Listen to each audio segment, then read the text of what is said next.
Prime Minister Narendra Modi joins the entire nation in celebrating what he calls as good cinema and clean cinema after a lot of criticism has come the way as far as Samarthi reports are really concerned. This is a film which has been made by the Balaji Telefilms for talking about the truth of the Godhra riots as well.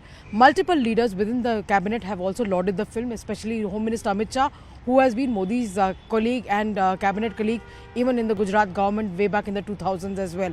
Of course, these leaders have endorsed the film. Some of them have even met the star cast and crew and essentially lauded their courage for showing the truth. In fact, Amit Shah in a tweet when he met the makers of the film and of course the actors of the film had said it takes a lot of courage to show something which has been far away from what one has seen in the past as well, because of political reasons that the truth could not really be out as well.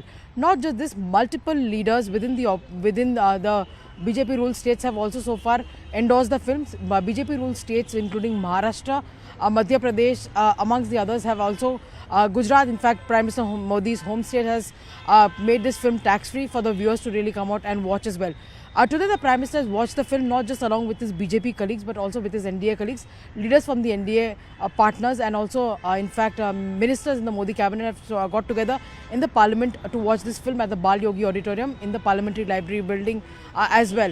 The Prime Minister on an earlier occasion also, while he was tweeting about the entire film, has first lauded the film and lauded the courage of the makers to in fact be able to make a film like this as well. In the past also we've seen that several people have called out the makers of the film. In fact, Vikram Massi, who today has just announced that he will be taking a break from films, had also been speaking about getting several threats, including death threats for his family and himself, and that probably has pushed him away from the films for some time now as well. Now, after what we have witnessed in the parliament, that there was a lot of acrimony amongst the opposition and the ruling party over multiple issues, the opposition parties have come out and criticized the government for actually having organized the screening of the film on a day on which parliament should really be functioning. Should the onus be of running the house only on the government and the opposition parties can just create ruckus in the house? That's the question that the BJP seems to be really asking. But after assurance coming in from the government on multiple issues, it seems that the parliament will function smoothly.